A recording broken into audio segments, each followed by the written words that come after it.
السلام علیکم ورحمۃ اللہ۔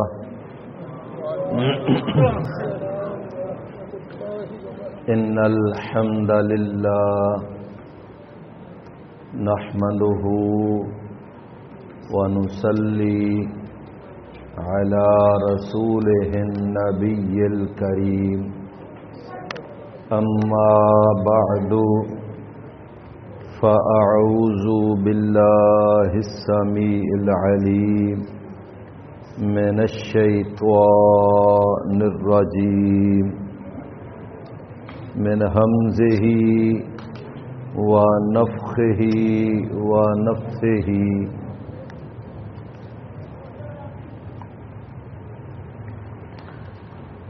لا يؤاخذكم الله باللغو فی ایمانکم ولکن یؤاخذکم بما کسبت قلوبکم واللہ غفور رحیم۔ اللہ تعالی نہیں مواخذہ کرتا تمہاری لغو قسموں کے بارے میں، اور لیکن وہ تو تمہارا مواخذہ کرتا ہے جو قسم تم نے اپنے دل کے ارادے سے اٹھائی ہو، اور اللہ تعالی بڑا ہی بخشنے والا بردبار ہے۔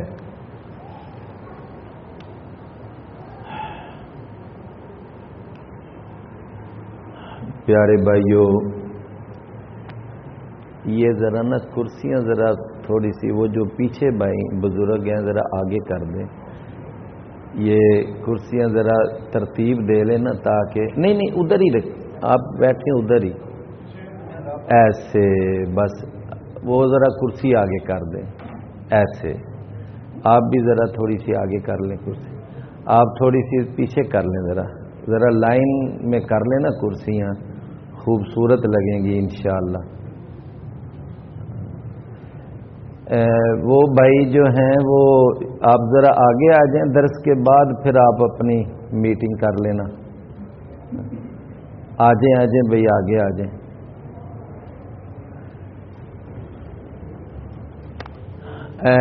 بزرگوں واسطے کرسی ذرا اگے کر دیو، ایک بچہ نوجوان اٹھے نا ذرا، تسی اتنے بیٹھ جاؤ کرسی دے، اتنے بیٹھ جاؤ، اللہ تمہیں جزائے خیر دے۔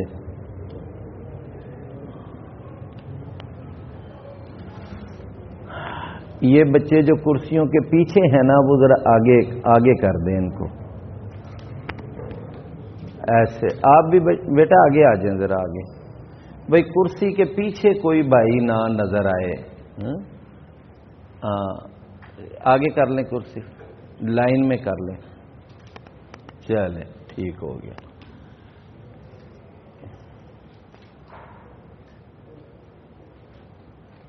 وہ کرسی ذرا آگے اٹھا لیں بزرگوں کی، جزاکم اللہ خیرہ۔ بھائی دیکھیں ذرا، تھوڑا سا ماحول خوبصورت بن جائے نا تو بیان کرنے میں نا مزہ آتا ہے جی، اور اگر وہ منظر اور سین اچھا نہ لگ رہا ہو، کوئی ادھر بیٹھا ہے، کوئی ادھر بیٹھا ہے، کوئی ادھر ہے، تو وہ ذرا تھوڑی سی دقت سی ہوتی ہے۔ تو میں اگر اپنے بھائیوں سے جو میں نے آج ماحول سیٹ کرایا ہے، تو کیا میں یہ توقع کر سکتا ہوں کہ آپ خود بخود ہی یہ ساری سیٹنگ کر لیا کریں، تاکہ نا مجھے روزانہ نہ کہنا پڑے، یہ جو ٹائم ہے یہ ہمارا یوٹیلائز ہو بیان کرنے میں، ٹھیک ہے نا؟ تو بھائی فوری طور پر جب تراویح کا مرحلہ مکمل ہو تو ایسے پیچھے کرسیوں کی ایسے ترتیب لگا لی، اور سارے بھائی جس نے جانا ہے وہ ٹھیک ہے چلا جائے، لیکن جو بھائی بیٹھے ہوں نا وہ توجہ سے بات سنیں۔ آج کے درس میں بھی میں نے انشاءاللہ آپ سے 5 باتیں عرض کرنی ہیں۔ انشاءاللہ امید ہے بھائی پوری توجہ سے بات سنیں گے۔ پہلی بات اللہ تعالیٰ نے جو ہمیں سمجھائی ہے وہ یہ ہے کہ جو ہم روزمرہ زندگی میں قسمیں اٹھا لیتے ہیں نا، اللہ کی قسم، اللہ کی قسم، بات بات پہ قسم، بعض لوگوں کو ہوتی ہے نا عادت، جیسے بعض لوگوں کو بات بات پر گالی نکالنے کی عادت ہوتی ہے، ایسے بعض لوگوں کو بات بات پہ قسم اٹھانے کی بھی عادت ہوتی ہے۔ چھوٹی چھوٹی بات، اللہ کی قسم، اللہ کی قسم۔ میرے بھائیوں، یہ بہت زیادہ قسمیں اٹھانے والا سلسلہ یہ اللہ کو پسند نہیں ہے۔ پہلے تو یہ بات ذہن میں رکھیں، فَلَا تُطِعْ كُلَّ حَلَّافٍ مَّهِینٍ ہَمَّازٍ مَّشَّاءٍ بِنَمِیمٍ۔ فرمایا کہ اے نبی، آپ اس شخص کی بات نہ مانیں کہ جو بہت زیادہ قسمیں اٹھانے والا ہے۔ کہتے ہیں کہ اپنے کردار کو اتنا صاف ستھرا بنا لو کہ تمہیں اپنی بات کا یقین دلانے کے لیے قسم اٹھانے کی ضرورت ہی نہ پڑے۔ تو پہلی بات تو میں نے عرض کی کہ یہ قسمیں اٹھانے والا سلسلہ اللہ کو پسند، بہت زیادہ قسمیں اٹھانا۔ ہاں، کبھی کبھار اپنی بات کے اندر تاکید پیدا کرنے کے لیے قسم اٹھانا یہ تو ٹھیک ہے، اللہ تعالیٰ نے بھی قرآن میں قسمیں اٹھائی ہیں، ہمارے نبی جناب محمد صلی اللہ علیہ وسلم بھی قسم اٹھایا کرتے تھے۔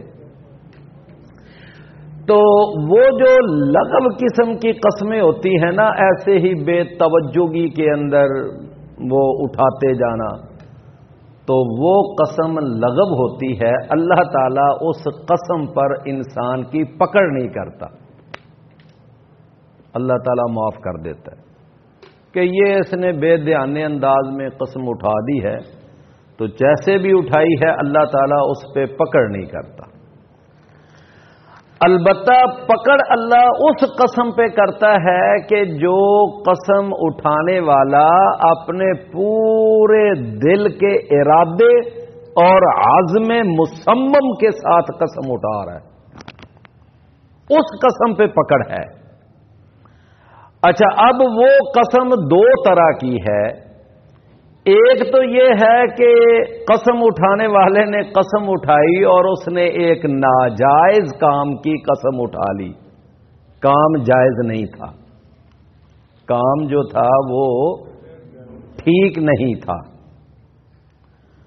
تو جب کوئی آدمی ایک ایسی چیز کی قسم اٹھا لے کہ جو کام ٹھیک نہیں ہے، تو اس کے بارے میں شریعت نے کیا حکم دیا؟ شریعت نے یہ کہا ہے کہ چونکہ وہ کام ہی ٹھیک نہیں اور تو قسم اٹھا بیٹھا ہے، قسم کا کفارہ ادا کر اور اپنی قسم کو ختم کر۔ بات سمجھ آئی نا کہ وہ کام ہی چونکہ غلط ہے۔ مثال آپ کو یوں سمجھیے کہ ایک آدمی قسم اٹھاتا ہے، اللہ کی قسم میں نے اب اپنے فلاں بھائی کے ساتھ، فلاں رشتہ دار کے ساتھ آج کے بعد کلام نہیں کرنی۔ اب یہ غلط ہے، سمجھے نا، یہ کیا ہے؟ غلط ہے۔ بھائی 3 دن سے زیادہ کسی مسلمان مرد بھائی کے ساتھ، رشتہ دار کے ساتھ 3 دن سے زیادہ کسی کے ساتھ قطع تعلقی اسلام میں جائز ہی نہیں۔ اور ایک آدمی قسم اٹھا لے، اللہ کی قسم اب میں کبھی اپنے اس بھائی کے ساتھ کلام نہیں کروں گا، یہ غلط ہے۔ اسی طرح سیدنا ابو بکر رضی اللہ عنہ نے وہ ایک دفعہ قسم اٹھا لی، جب ان کو پتا چلا نا کہ میری بیٹی سیدہ فاطمہ، ان کے اوپر الزام لگانے والوں میں میرا اپنا یعنی چچا زاد، خالہ زاد، وہ جو رشتہ دار تھا مستہ بن اساسا، وہ خود ملوث ہے میری بیٹی کے اوپر الزام لگانے والوں میں۔ تو جس وقت وہ قرآن کی آیتیں نازل ہوئیں تو ابو بکر رضی اللہ عنہ کو پھر غصہ آیا، انہوں نے کہا کہ میں تیرے گھر کا خرچہ چلاؤں؟ سیدنا ابو بکر رضی اللہ عنہ ہر مہینے ان کے گھر راشن بھیجتے تھے اور ان کے گھر کا کچن چلاتے تھے، خرچہ برداشت کیا ہوا تھا۔ تو جس وقت یہ پتا چلا قسم اٹھا لی، کہنے لگے اللہ کی قسم آج کے بعد مستہ کا خرچہ پانی بند، میں نہیں بھیجوں گا۔ اللہ تعالیٰ نے قرآن میں آیت اتار دی سورہ الاحزاب میں، وَلَا يَأْتَلِ أُولُو الْفَضْلِ مِنْكُمْ وَالسَّعَةِ، فرمایا یہ فضل والے اور فراخی والے یہ قسم نہ اٹھایا کریں کہ جی میں نے فلاں کا خرچہ نہیں دینا، میں نے اس پر خرچ نہیں کرنا۔ فرمایا نہ، تم معاف کر دو، کیا تم پسند نہیں کرتے کہ اللہ تمہیں معاف کر دے؟ تو اب یہ قسم جو تھی نا اس طرح کی اٹھانا اللہ کو پسند نہیں آیا۔ اللہ نے فوراً تنبیہ فرمائی اور فوراً جناب ابو بکر رضی اللہ عنہ انہوں نے قسم کا کفارہ دیا، اور ادھر سیدنا مستہ جو ایک بدری صحابی ہیں لیکن عبداللہ بن ابی جیسے وہ رئیس المنافقین کی باتوں میں آگے، اور انہوں نے بھی یہ بات کہہ دی، تو اس کے بعد ان کا خرچہ پانی بھی جاری کر دیا، قسم کا کفارہ بھی دے دی۔ تو میرے بھائیوں، اس طرح کی قسم اٹھانا جو جائز نہ ہو تو وہ قسم اگر کوئی اٹھا لے تو کیا کرنا چاہیے؟ قسم کا کفارہ دینا چاہیے، اور نمبر 2 فوراً اپنی قسم توڑ کر وہ جس کام کی قسم اٹھائی ہو نا وہ ناجائز، تو اس کام کو ختم کر دینا چاہیے۔ اس کی اور بھی مثالیں ہیں، مثلا رسول اللہ صلی اللہ علیہ وسلم نے ایک دفعہ قسم اٹھا لی کہ آج کے بعد میں شہد نہیں پیوں گا، پتہ ہے نا، بڑا مشہور واقعہ ہے، اور سورہ تحریم نازل ہوئی، یا ایھا النبی لما تحرم ما احل اللہ لک، کہ اے نبی آپ کیوں ایک ایسی چیز کو اپنے اوپر حرام کر رہے ہیں کہ جس کو اللہ نے آپ کے لیے حلال کی ہے۔ تو رسول اللہ صلی اللہ علیہ وسلم نے قسم کا کفارہ ادا کیا اور اس کے بعد آپ نے شہد پیا۔ تو مطلب یہ سمجھ آیا کہ جب ایک ناجائز کام کی قسم اٹھا لی جائے تو پھر اس کے لیے حکم کیا ہے کہ اس قسم کو توڑو، اس کا کفارہ ادا کرو۔ دوسری بات یہ ہے کہ اب ایک آدمی قسم ایک ایسے معاملے کی اٹھا لیتا ہے جو معاملہ اس کے لیے جائز ہے۔ کیا ہے؟ جائز ہے۔ تو ٹھیک ہے، جائز معاملے کی قسم اس نے اٹھائی ہے، تو اس قسم کے لیے حکم یہ ہے کہ وہ اپنی قسم کو پورا کرے۔ سمجھ آئی نا؟ کیا کرے؟ پورا کرے۔ مثلا ایک آدمی قسم اٹھا لیتا ہے کہ وہ ایک قسم اٹھا لیتا ہے جو کام جائز ہے کہ اللہ کی قسم میں یہ کام کروں گا، اس نے قسم اٹھا لی، تو ٹھیک ہے، اب اس کو قسم پوری۔ اس کی مثال رسول اللہ صلی اللہ علیہ وسلم نے ایک دفعہ اپنی بیویوں کے بارے میں قسم اٹھا لی تھی کہ اللہ کی قسم میں 1 مہینے تک اپنی بیویوں کے پاس نہیں جاؤں گا۔ اب یہ جائز ہے قسم کہ اگر کوئی آدمی اپنی بیوی کو کوئی تھوڑی سی سرزنش کرنا چاہے اور اس کو کوئی سزا دینا چاہے اور اس کا کوئی معاملہ سیدھا کرنا چاہے اور بیوی پریشان کر رہی ہو، تو خامد جو ہے نا اس کو اللہ نے اجازت دی ہے کہ زیادہ سے زیادہ 4 ماہ تک تم اپنی بیوی سے جدا ہونے اور بائیکاٹ کرنے کی قسم اٹھا سکتے۔ زیادہ سے زیادہ کتنے ماہ؟ 4 ماہ۔ 4 ماہ تک تمہیں اجازت ہے۔ ایک آدمی قسم اٹھا لیتا ہے، ذرا مطلب ہے کہ میں اپنی بیوی کا دماغ درست کروں، کہتا ہے 1 مہینہ میں نہیں اب تیرے سے نہیں بات کروں گا، تیرے سے کلام نہیں کروں گا، تیرے پاس نہیں آؤں گا، یا 2 ماہ کی قسم اٹھا لے، 3 ماہ کی اٹھا لے، 4 ماہ کی اٹھا لے۔ اچھا، اب رسول اللہ صلی اللہ علیہ وسلم نے قسم اٹھا لی جب آپ کی بیویوں نے آپ سے خرچہ زیادہ کرنے کا، خرچہ بڑھانے کا مطالبہ کیا، تو نبی صلی اللہ علیہ وسلم نے فرمایا کہ اللہ تعالیٰ نے پھر وہ یعنی کہ اتار دی نا آیت کہ ان سے کہو کہ اگر تمہیں دنیا چاہیے اور دنیا کا مال و متاع چاہیے تو بہرحال یہ اس وقت آپ کی بیویوں نے مطالبہ کیا، نبی صلی اللہ علیہ وسلم پریشان ہوئے، آپ نے 1 مہینے کی قسم اٹھا لی، اور قسم اٹھا کر ایک بالا خانہ تھا تو آپ اس بالا خانے پہ جا کر رسول اللہ صلی اللہ علیہ وسلم نے اپنا قیام کر لیا، ساری بیویوں سے رسول اللہ صلی اللہ علیہ وسلم نے قطع تعلق کر لیا، کسی بیوی کے پاس نہیں جاتے تھے 1 مہینہ پورا۔ اب یہ قسم جائز ہے، تو اگر کسی جائز کام کی قسم اٹھا لی جائے تو پھر حکم یہ ہے کہ اس کو پورا کرے، اور اگر وہ سمجھتا ہے کہ میں اس قسم کو پورا نہیں کر سکتا تو پھر اس قسم کا کفارہ ادا کرے۔ مسئلہ سمجھ آ گیا نا بھئی؟ ایک ہے کہ کام ہی ناجائز ہے، اس کو تو پورا کرنا ہی غلط ہے، اس کے لیے تو حکم یہ ہے کہ فوراً قسم توڑے اور کفارہ ادا کرے، اور ایک ہے کہ کام جائز کی قسم اٹھائی ہے لیکن اس کو پورا کر نہیں سکا یا کر نہیں سکتا، تو اس کے لیے حکم یہ ہے کہ وہ اس قسم کو اب پورا نہیں کر سکا تو اب اس اپنی قسم کا کیا کرے؟ کفارہ ادا کرے۔ رسول اللہ صلی اللہ علیہ وسلم نے تو چونکہ قسم پوری کر دی، آپ پورا 1 مہینہ اپنی بیویوں کے پاس نہیں گئے۔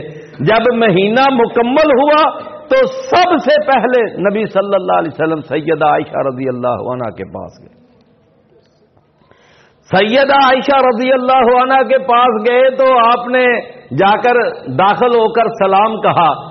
سیدہ عائشہ رضی اللہ عنہ وہ بھی سراپا انتظار تھیں، رسول اللہ صلی اللہ علیہ وسلم کی 1 ماہ کی جدائی سے بہت اداس تھیں، تو جو ہی اندر داخل ہوئے تو انہوں نے نا خوش طبی کے انداز میں مسکراتے ہوئے یہ فرمایا کہ اللہ کے رسول، آپ نے تو قسم 1 مہینے کی اٹھائی تھی اور آج تو 29واں دن ہے، تو آپ 29 دن کے بعد ہی آگے ہیں۔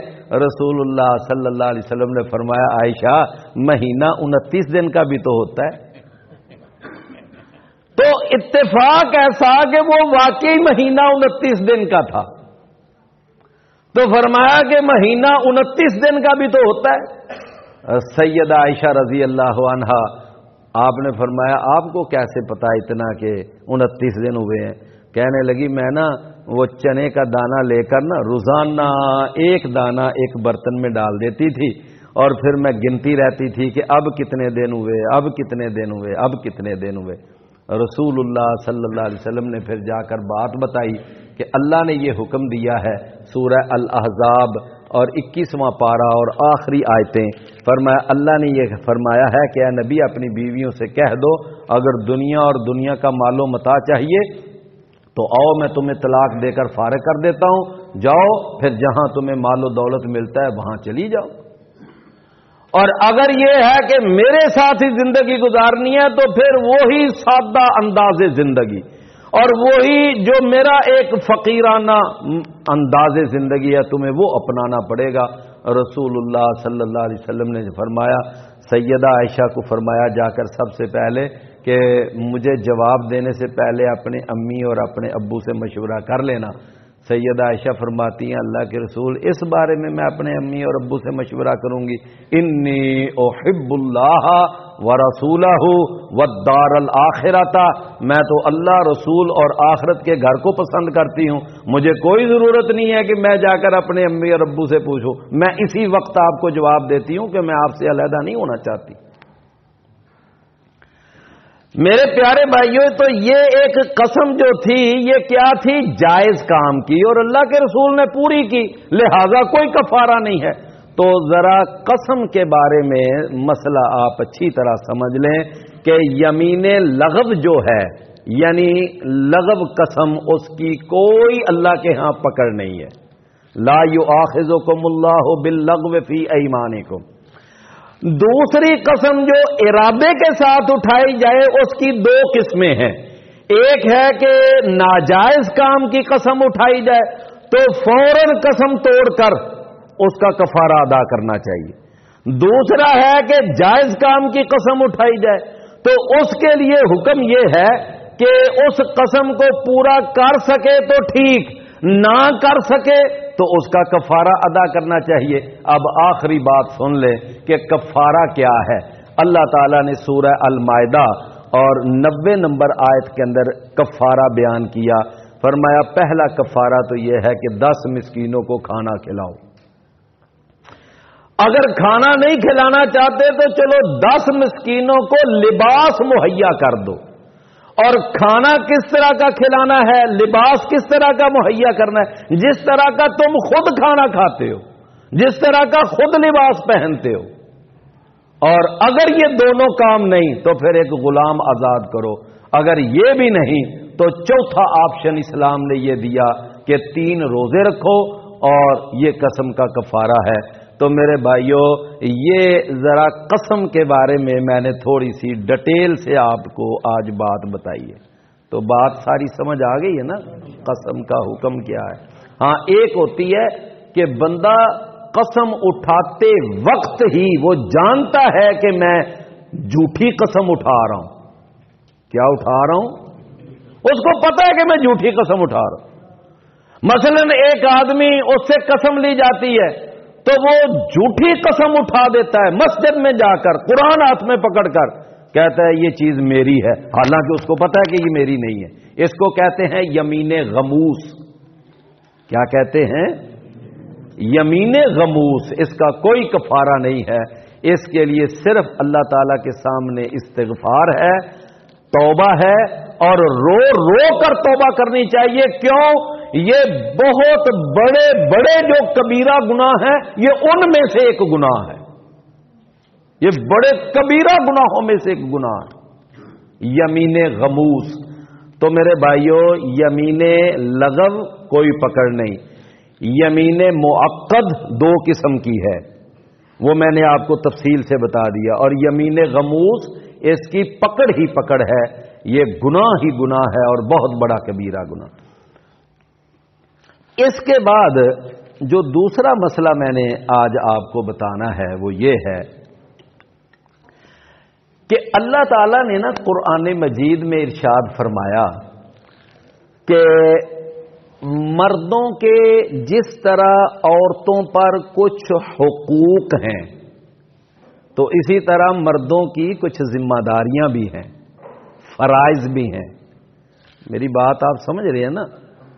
بھائی حق اس کو کہتے ہیں کہ جو اس مرد کا حق ہے، جو اس نے وصول کرنا ہے اپنی بیوی سے، اور ذمہ داری کا معنی یہ ہے کہ یہ اس کا فریضہ ہے، اس کی ذمہ داری ہے۔ اچھا، اسی طرح پھر اللہ نے فرمایا کہ جس طرح مردوں کے کچھ حقوق ہیں، کچھ ذمہ داریاں ہیں، اسی طرح عورتوں کے بھی کچھ حقوق ہیں اور کچھ ذمہ داریاں ہیں۔ مرد کو اپنے حقوق اور ذمہ داریوں کا خیال رکھنا چاہیے، عورتوں کو اپنے حقوق اور ذمہ داریوں کا خیال رکھنا چاہیے۔ ایک اور جملہ توجہ سے سن لیجئے گا کہ جو مرد کے حقوق ہیں وہ عورت کی ذمہ داریاں ہیں، اور جو مرد کی ذمہ داریاں ہیں وہ عورت کے حقوق ہیں۔ وہ عورت کے کیا ہیں؟ حقوق ہیں۔ اچھا، اب اللہ نے قرآن میں فرمایا وَلَهُنَّ مِثْلُ الَّذِي عَلَيْهِنَّ بِالْمَعْرُوفِ۔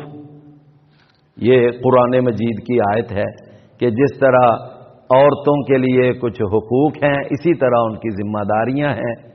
اچھا، اب ذرا تھوڑا سا سمجھ لیجئے گا کہ مثلا مرد کا حق کیا ہے۔ پہلا حق یہ ہے مرد کا کہ بیوی جو ہے وہ اپنے خامند کی اطاعت کرے۔ یہ اطاعت جو ہے یہ مرد کا کیا ہے؟ حق ہے کہ بیوی مرد کی کیا کرے؟ اطاعت کرے۔ میرے بھائیو، یہ بہت بڑا حق ہے۔ رسول اللہ صلی اللہ علیہ وسلم نے فرمایا کہ ايُّمَا امرأة صلت خمسها وصامت شهرها واحسنت فرجها واطاعت بعلها، کہ جو عورت 5 نمازیں پڑھتی ہے، رمضان کا روزہ رکھتی ہے اور پھر اپنے یعنی اپنی آبرو کی حفاظت کرتی ہے اور اپنے خامد کی اطاعت کرتی ہے، کل قیامت کا دن ہوگا، اللہ اپنی اس بندی کو حکم دے گا میرے جنت کے 8 دروازے تیرے لیے کھلے ہیں، جس دروازے میں سے تو داخل ہونا چاہتی ہے ہو جائے۔ یہ دیکھو، یہ اطاعت یہ عورت کی ذمہ داری ہے اور مرد کا حق ہے۔ اسی طرح ایک حق یہ ہے کہ عورت جو ہے وہ خامد کی عدم موجودگی میں اپنے جسم کی، اپنی آبرو کی اور خامد کے مال و دولت کی حفاظت کرے۔ یہ نہیں خامد اپنے کام پہ چلا جائے، اپنی ملازمت پہ چلا جائے، وہ پیچھے اس کا مال تباہ کر رہی ہے، اس کی عزت کو برباد کر رہی ہے۔ یہ بہت بڑی حق کی تلفی ہے، لہذا ایک حق یہ ہے۔ رسول اللہ صلی اللہ علیہ وسلم نے فرمایا ایک حق یہ بھی ہے کہ عورت جو ہے وہ اپنے خامد کا دل خوش کرنے کی کوشش کرے۔ سمجھ آ گئی بات کی کہ عورت جو ہے وہ اپنے خامد کا دل خوش کرنے کی کوشش کرے۔ مطلب یہ ہے کہ اپنے جسم کا معاملہ، اپنے لباس کا معاملہ، اپنی سیٹنگ ویٹنگ کچھ اس طرح کی بنا کے رکھے کہ خامد کا دل اس کی طرف لپکے۔ تو خیر عرض یہ ہے کہ یہ خامد کی اطاعت کرنا، خامد کی آبرو اور مال و دولت کی حفاظت کرنا، گھر کے اندر اس کے بچوں کی تربیت کرنا، اور پھر یعنی کہ خامد کے لیے اپنے آپ کو بنا سنوار کر رکھنا، یہ خامد کا حق ہے، اور یہ ساری چیزیں عورت کی کیا ہیں؟ ذمہ داریاں۔ ٹھیک ہو گیا جی۔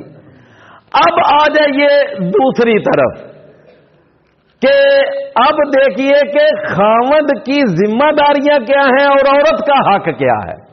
اللہ تعالیٰ نے رسول اللہ صلی اللہ علیہ وسلم کے ذریعے ارشاد فرمایا کہ عورت کا ایک حق یہ ہے کہ مرد جس طرح کا خود لباس پہنتا ہے اس طرح کا لباس اپنی بیوی کو بھی مہیا کرے، جس طرح کا خود کھانا کھاتا ہے اس طرح کا اپنی بیوی کو بھی کھانا مہیا کرے۔ یہ نہیں ہے کہ خود تو جناب گل چھڑے اڑائے جا رہے ہیں، بڑے بڑے یعنی وہ کیا ہیں کھابے کھائے جا رہے ہیں، دوستوں کے ساتھ بڑی بڑی پکنکیں منائی جا رہی ہیں، اور اعلیٰ سے اعلیٰ کھانے اور اعلیٰ سے اعلیٰ ریسٹورنٹ اور ہوٹل آئے روز، لیکن یہ ہے کہ بیوی کے لیے وہی دال سبزی۔ اگر خود وہ اچھے اچھے عمدہ کھانے تناول کرتا ہے، اگر حیثیت ہے تو کرتا ہے، تو پھر بیوی کا بھی تو خیال رکھے۔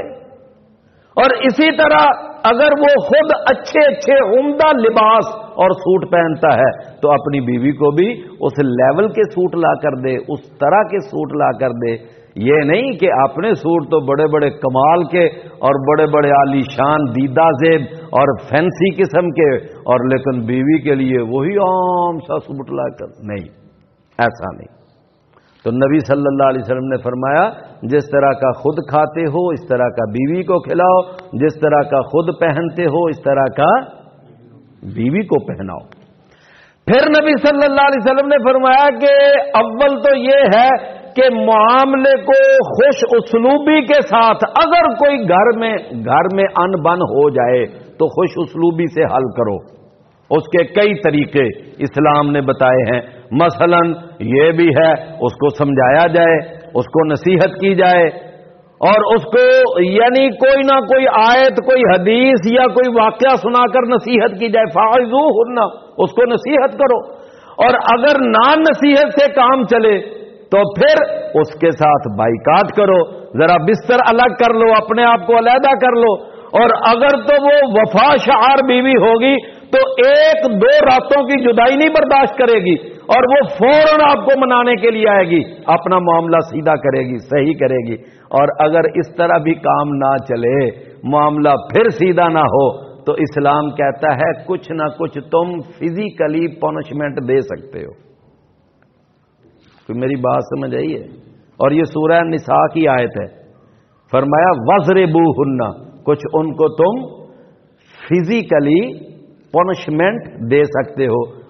اردو میں یوں سمجھ لیں کہ تم کچھ ان کو سزا دے سکتے ہو، مار سکتے ہو، لیکن رسول اللہ صلی اللہ علیہ وسلم نے فرمایا کہ اگر کبھی بیوی کو مارنے کی ضرورت پڑ جائے نا تو پھر تم نے اس کے چہرے پہ نہیں مارنا، یہ بات یاد رکھنا، چہرے پہ نہیں مارنا۔ نمبر 2، آپ نے فرمایا کہ اس طرح کی مار نہیں مارنی کہ جس سے جسم پہ نشان پڑے۔ جسم پہ کیا پڑ جائے؟ نشان۔ آپ سمجھتے ہیں نا بعض دفعہ کوئی بندہ ایسا تھپڑ مار دیتا ہے یا کوئی ایسی چیز مارتا ہے کہ جسم کے اوپر نشان ہی پڑ جاتا ہے، اس کا مطلب کہ اتنی سخت قسم کی سزا نہیں دینی تم نے کہ جسم پہ نشان پڑ جائے۔ تیسرے نمبر پر آپ نے ایک یہ بھی بات بتائی کہ مارتے وقت اس بات کا بھی خیال رکھنا کہ کہیں اپنی بیوی کو کوئی ہڈی نہ توڑ بیٹھنا۔ یہ 3 چیزیں ملحوظ رکھ کر اگر کوئی بیوی کو کوئی تھوڑی بہت فزیکلی پنشمنٹ دینا چاہتا ہے تو یہ دے سکتا ہے، لیکن یہ پہلا مرحلہ نہیں ہے۔ میری بات سمجھے نا، یہ پہلا مرحلہ نہیں، دوسرا بھی نہیں، سمجھے نا۔ اچھا، اب اس کے بعد رسول اللہ صلی اللہ علیہ وسلم نے فرمایا کہ ایک حق بیوی کا یہ بھی ہے کہ کبھی بیوی کو گالیاں نہ نکالو۔ ہم تو جناب آغاز ہی گالی سے کرتے ہیں۔ رسول اللہ صلی اللہ علیہ وسلم نے فرمایا وَلَا تُقَبِّحْهَا، کہ اپنی بیوی کو بدصورت کہنا، بد شکل کہنا، اور تو یہو جی شکل کتھوں چاہیے سیں، کتھوں آ گئی سیں۔ رسول اللہ صلی اللہ علیہ وسلم نے فرمایا کبھی اس طرح کی بات، فرمایا ادھر تم اس کی شکل کے تانے دو اس کو اور اس کو جناب طرح طرح کی باتیں کرو۔ تو یہ رسول اللہ صلی اللہ علیہ وسلم نے اس حدیث میں 4 باتیں ارشاد فرمائی۔ فرمایا پہلی بات کہ جس طرح کا خود کھاتے ہو اس طرح کا اس کو کھلاؤ۔ دوسری بات، جس طرح کا خود پہنتے ہو اس طرح کا اس کو پہناؤ، اور اگر کبھی جسمانی پنشمنٹ کرنی پڑ جائے تو اس کے چہرے پہ نہ مارو، ہڈی نہ توڑو، جسم پہ نشان نہ ڈالو۔ اور چوتھی بات آپ نے فرمایا کہ اس کو بد شکل اور بری شکل یا گالی گلوچ یہ نہیں کرو۔ لو میرے بھائیوں بتاؤ، اگر ان ساری باتوں کو ملحوظ رکھا جائے تو اسلام کے اندر کون سا ظالمانہ نظام ہے؟ بالکل ٹھیک ہے، یہ نظام فطرت ہے۔ تو یہ ہے، یعنی کچھ مردوں کے حقوق ہیں اور عورتوں کی ذمہ داریاں ہیں، اور کچھ عورتوں کے حقوق ہیں اور مردوں کی ذمہ داریاں ہیں۔ اللہ اکبر، یہ ہے اسلام۔ اسلام نظام عدل ہے، اسلام نظام فطرت ہے۔ اسلام جو ہے وہ بالکل ایسا نہیں ہے کہ عورت کے اوپر ظلم کرتا ہے جس طرح مغرب شور ڈالتا ہے۔ جی اسلام نے عورت کو قید کیا ہوا ہے، عورت کو لونڈی بنایا ہوا ہے، اسلام عورت کی تذلیل کر رہا ہے۔ کیا تذلیل کر رہا ہے؟ اگر یہ عورت اپنے خاوند کا کھانا پکائے، اپنے بچوں کو سکول بھیجے اور اپنے باپ کی خدمت کرے تو یہ عورت، اس کے لیے اسلام ظالمانہ بن گیا۔ اگر یہی عورت جا کر ریسپشن پہ بیٹھے اور ایئر ہوسٹس بن کر لوگوں کو مسکرا کر لوگوں کو ڈیل کرے تو یہ عورت کے اوپر بڑا انصاف ہے جی، بڑا احسان ہے جی، بڑا انصاف۔ اور میرے پیارے بھائیوں، جو اپنے باپ کو، اپنے بیٹے کو، اپنے خاوند کو، اپنے بھائی کو وہ سروس دیتی ہے، وہ تو ہو گیا ظلم۔ اور جو ساری دنیا کو، جن کو شاید وہ دیکھنا بھی پسند نہ کرے لیکن مجبور ہے تو نے اس کے سامنے مسکرا کر اس کو ڈیل کرنا ہے، یہ ہے اس کے اوپر بڑا احسان۔ اور آج یہ عورت مارچ یہ نکالتی ہیں جی، ہم جناب عورتوں کے حقوق کے لیے نکلی ہیں، اور اللہ تعالیٰ معاف فرمائے۔ آپ کو پتہ ہے، میں اب یہ موضوع نہیں چھیڑنا چاہتا کہ کس طرح کی انہوں نے خباثتیں اور غلاظتیں اور گندگی اور کس طرح کے گندے افکار اور نظریات انہوں نے اس مارچ کے اندر پلے کارڈوں کے اوپر اور بینروں کے اوپر لکھ کر لگائے ہوئے تھے. میرے بھائیوں، یہ سارا کفار کا ایجنڈا ہے جو آج ان عورتوں کے ہاتھوں میں تھمایا گیا ہے. تو بہرحال میں نے آپ کو اسلام کا نظام عدل بتایا ہے. اسلام کا نظام عدل ہے جو میں نے آپ کے سامنے. تیسری بات جو آج کے درس میں نے آپ کو بتانی ہے وہ یہ ہے کہ اللہ تعالیٰ نے ارشاد فرمایا کہ بڑی اچھی بات ہے خاوند بیوی کی آپس میں نبھتی جائے، زندگی گزر جائے، اس میں کوئی یعنی مذائقہ نہیں. اور الحمدللہ بہت سارے گھرانے ایسے ہیں کہ ساری زندگی بڑی خوش اسلوبی سے زندگی گزر جاتی ہے الحمدللہ. ہاں اگر کبھی کبھار کوئی چھوٹی موٹی بات ہو بھی جائے تو وہ رفع دفع بھی ہو جاتی ہے. لیکن اگر صورتحال اس طرح کی بن جائے کہ بندہ یہ سمجھے اور عورت بھی یہ سمجھے کہ اب ہمارا اکٹھے رہنا ناممکن ہے. کیا ہے؟ اب نہیں مطلب گزارا ہو سکتا. وہ کہے کہ اب میں آپ کے ساتھ نہیں رہ سکتی، وہ بھی کہے کہ میں آپ کو اپنے ساتھ نہیں رکھ سکتا. یعنی اب حالات اس طرح کشیدہ ہو جائیں اور وہ اس پیک پر چلے جائیں کہ دونوں خامد بیوی اب اکٹھے نہیں رہ سکتے.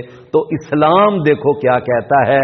اسلام کہتا ہے کہ اگر دونوں کو اس بات کا یقین ہو جائے کہ ہم اکٹھے نہیں رہ سکتے، فلا جناح علیہما ان یتفرقا، تو ان دونوں پر کوئی حرج نہیں کہ وہ جدا ہو جائیں.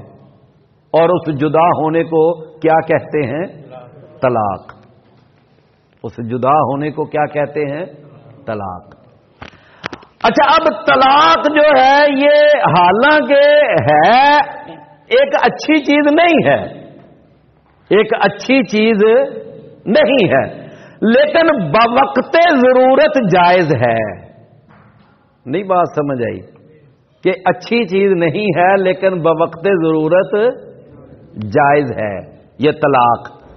یورپ کی طرح نہیں کہ اول تو اس نے طلاق دینی نہیں اور اگر دے دے تو ساری زندگی اب اس کا خرچہ بھی دینا ہے اور پھر اس کو نصف جائیداد بھی بانٹ کر دینی ہے.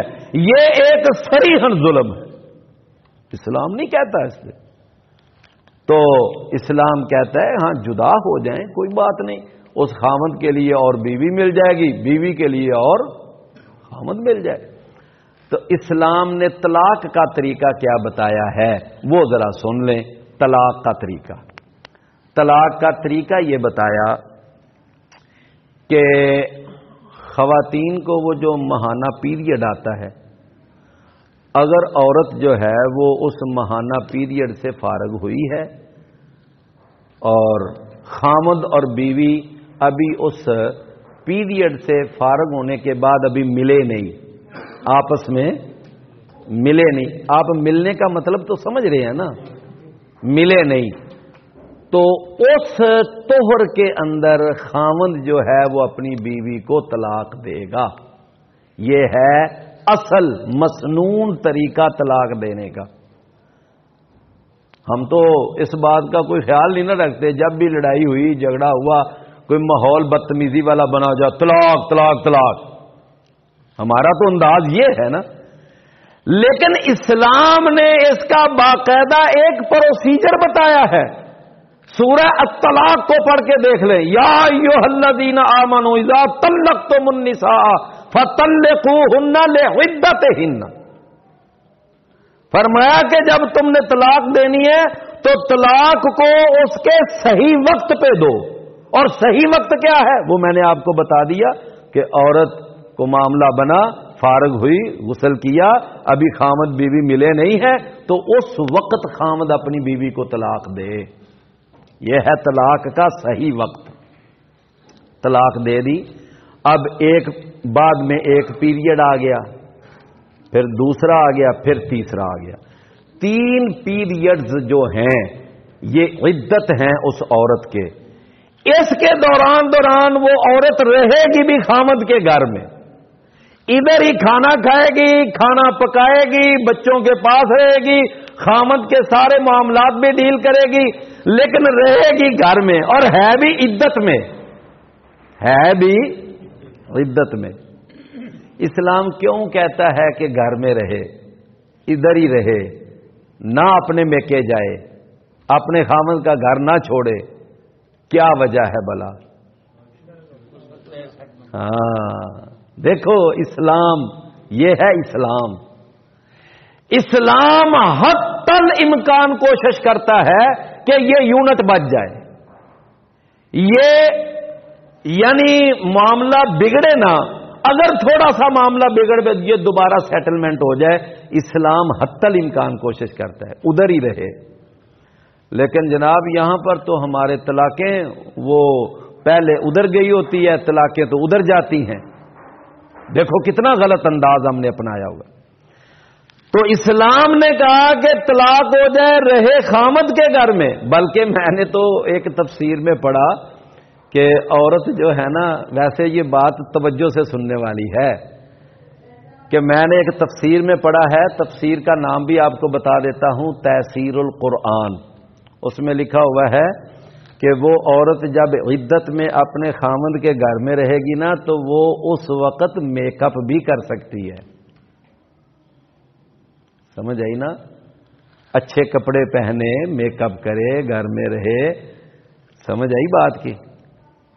دیکھو یہ کیسا نظام ہے جی؟ حالانکہ طلاق ہے، حالانکہ عدت گزار رہی ہے، لیکن وہ اس کے لیے بھی غیر محرم نہیں ہے۔ جب تک وہ عدت میں ہے وہ اس کے لیے غیر محرم نہیں ہے۔ اس گھر میں رہے گی، خامد کے سامنے بنے گی، سنورے گی، کپڑے بدلے گی، اچھا اپنے آپ کو بنائے گی۔ ہو سکتا ہے کسی وقت بھی خامد کا ارادہ بدل جائے، خامد اس کو پھر اپنا لے اور اس کے ساتھ اپنا رجوع کر لے۔ فرمایا کہ طلاق ہو جائے 3 پیریڈز تک وہ عدت میں ہے، اس دوران خامد جب چاہے اپنی بیوی کے ساتھ رجوع کر سکتا ہے۔ خامد کے ہاتھ میں اللہ نے گرہ پکڑائی ہے، نکاح کی گرہ کس کے ہاتھ میں ہے؟ خامد کے ہاتھ میں ہے۔ فرمایا وہ رجوع کر سکتا، ہاں عدت گزر گئی 1 پیریڈ 2 3، لیکن خامد نے رجوع نہیں کیا، اب وہ بیوی وہاں پہ نہیں رہے گی، اب وہ اپنے میکے چلی جائے گی، اب وہ وہاں پر نہیں رہ سکتی۔ کیوں؟ اب وہ اس کے لیے غیر محرم ہو گئی ہے۔ بات سمجھ رہے ہیں نا؟ جب تک عدت میں تھی وہ اس کے لیے غیر محرم نہیں تھی، اب عدت مکمل ہو گئی، ختم ہو گئی، اب وہ اپنے ادھر چلی جائے گی۔ ہاں اگر بعد میں کوئی افراد درمیان میں کردار ادا کرتے ہیں، یار چلو چھوڑو ان کا، پھر دوبارہ گھر آباد کر دو، تو اسلام کہتا ہے کہ ان کا رجوع ہو سکتا ہے، لیکن اب رجوع نئے نکاح کے ساتھ ہوگا، اب صرف رجوع کے ساتھ رجوع نہیں ہوگا۔ اب رجوع کیسے ہوگا؟ نیا نکاح، نیا حق مہر، نئے گواہ، نیا ایجاب و قبول، نیا ولیمہ، سمجھے؟ اب نئے نکاح کے ساتھ رجوع ہوگا۔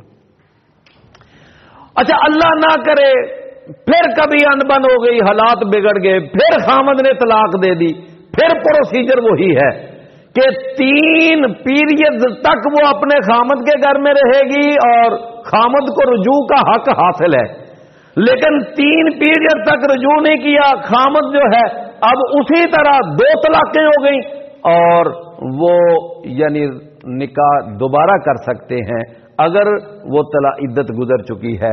اب طلاقیں کتنی ہو گئیں اور رجوع کتنے ہو گئے؟ 2۔ اچھا اللہ نے قرآن میں فرمایا کہ ہاں اگر خامد نے تیسری طلاق کبھی دے دی تو اب سوچ سمجھ کر دے، اگر اس نے تیسری طلاق دی تو اب عدت کے اندر بھی رجوع نہیں ہوگا، اور عدت گزر جائے گی تو نئے نکاح کے ساتھ بھی رجوع نہیں ہوگا، اور تیسری عدت جو ہے وہ اپنے خامد کے گھر میں بھی نہیں گزارے گی۔ تیسری عدت وہ کہاں گزارے گی؟ اپنے میکے میں۔ کیوں؟ اب تو رجوع کا اس کے پاس چانس ہی نہیں ہے نا۔ تیسری طلاق کے بعد جو عدت ہے وہ اپنے خامد کے گھر میں اب اس کو رخصت ہونا پڑے گا. ہاں جی، چاہے 20 سال، ایک طلاق کے بعد آپ چاہے دوسری طلاق 20 سال کے بعد بھی دیں گے تو وہ پہلی ہوگی اور یہ دوسری ہوگی. سمجھ آئی؟ لو میرے بھائیوں، یہ ہے اس کا پروسیجر جو میں نے آپ کو بتایا. بعض لوگ کیا کرتے ہیں، ایک ہی وقت میں تینوں طلاقیں اکٹھی چھوڑ دیتے ہیں. میرے بھائیوں، یہ غلط نظام ہے اور اسلام کے ہاں اس کی اجازت نہیں، بلکہ اسلام نے اس کو ناپسند کیا ہے. اور ایک صحابی نے آپ کی زندگی میں اکٹھی 3 طلاقیں دے دی. رسول اللہ صلی اللہ علیہ وسلم کو پتا چلا اور آپ اس پر سخت ناراض ہوئے اور آپ نے فرمایا کہ تم نے اللہ کے دین کو کھیل تماشا بنا رکھا ہے، یہ تم نے کیا طریقہ اپنایا ہوا ہے کہ تینوں طلاقیں اکٹھی دے دیتے ہو. رسول اللہ صلی اللہ علیہ وسلم ناراض ہوئے. تو 3 طلاقیں اکٹھی دینے والا سلسلہ یہ کیا ہے؟ ہاں، بعض لوگ کہتے ہیں جی حضرت عمر رضی اللہ عنہ نے فرمایا تھا کہ ہم تینوں اکٹھی جاری کر دیں گے. بالکل ٹھیک ہے. اللہ کے رسول صلی اللہ علیہ وسلم کے دور میں اگر کوئی ایسی یعنی کہ حرکت کرتا تھا، 3 اکٹھی دیتا تھا تو وہ ایک ہی شمار ہوتی تھی. اور سیدنا ابو بکر کے دور میں بھی اگر کوئی تینوں اکٹھی دے دیتا تھا تو بھی ایک ہی شمار ہوتی تھی. اور صحیح مسلم میں حدیث ہے کہ سیدنا عمر رضی اللہ عنہ کی خلافت کے ابتدائی 2 سالوں میں بھی یہی رہا کہ اگر کوئی اکٹھی 3 طلاقیں دے دیتا تو وہ ایک ہی شمار ہوتی تھی. لیکن جب عمر رضی اللہ عنہ نے دیکھا کہ یہ معاملہ تو بگڑتا ہی جا رہا ہے اور خرابی کی طرف بڑھتا جا رہا ہے، تو انہوں نے پھر اس وقت یہ لوگوں کو ایک تادیبی قانون جاری کیا تھا. کیا کیا تھا؟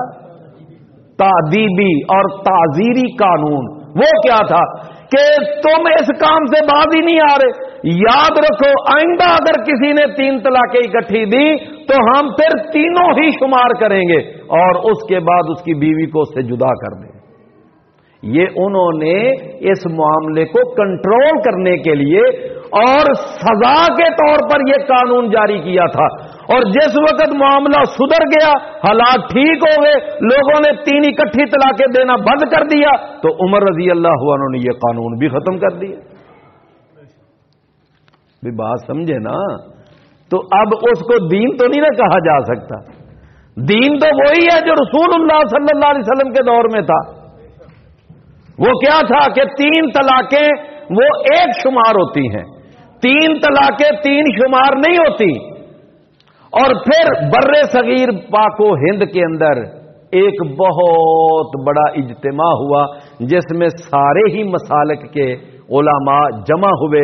اس میں اہل الحدیث، اس میں بریلوی مکتبہ فکر، دیوبند مکتبہ فکر، جماعت اسلامی اور بھی سارے. تو اس کے اندر یہ بات یعنی کہ مشورہ ہوا کہ یہ 3 طلاقیں ایک ہونی چاہیے یا تینوں ہونی چاہیے. تو سارے مسالک والوں نے یہ کہا تھا کہ وہ 3 طلاقیں ایک طلاق ہوں گی، وہ 3 طلاقیں نہیں ہوں گی. بڑے بڑے جید یعنی علماء اس میں شامل ہوئے اور پھر ان علماء کی تمام جو گفتگو تھی نا اس کو ایک کتابی شکل میں شائع کیا گیا. اور لاہور کے اندر شیشمر روڈ پر ایک مکتبہ ہے، مکتبہ یعنی دار السلفیہ، وہاں انہوں نے پھر وہ اس کتاب کو شائع کیا اور وہ اب بھی وہاں سے مل جاتی ہے. اور اس میں انہوں نے بتایا ہے کہ کون کون سے علماء کس کس مکتبہ فکر سے اکٹھے ہوئے اور سب نے اس نقطے پہ اتفاق کیا کہ اگر 3 طلاقیں ایک موقع پر دے دی جائیں تو وہ ایک شمار ہوگی، 3 شمار نہیں. لیکن یہاں پر جناب پہلے تینوں طلاقیں اکٹھی دے دیتے ہیں، اب پریشان ہو جاتے ہیں، اپنی اس طلاق دی ہوئی بیوی کو ساتھ لے کر پھرتے رہتے ہیں، کبھی کدھر کبھی کدھر کبھی کدھر. اچھا جی ہمارا کوئی دوبارہ ہو سکتا ہے؟ پھر اس معاملے میں انہیں اگر جائے پناہ ملتی ہے تو پھر اہل حدیثوں کے پاس ملتی. سمجھے نا؟ پھر آتے ہیں ادھر رخ کرتے ہیں، کہتے ہیں جی ہاں جی تسی دسو جی کوئی. تو میرے بھائیوں الحمدللہ ایک نماز جنازہ نے بہت سارے لوگوں کو توحید اور سنت کی راہ پہ چلایا اور ایک اس طلاق کے مسئلے نے بہت سارے لوگوں کو توحید اور سنت کی راہ پہ چلایا. میری بات سمجھے نا؟ تو آج کے درس میں میں یہ 3 باتیں آپ کے سامنے رکھ سکا ہوں. اللہ تعالی ہمیں سمجھنے کی توفیق عطا فرمائے. وآخر دعوانا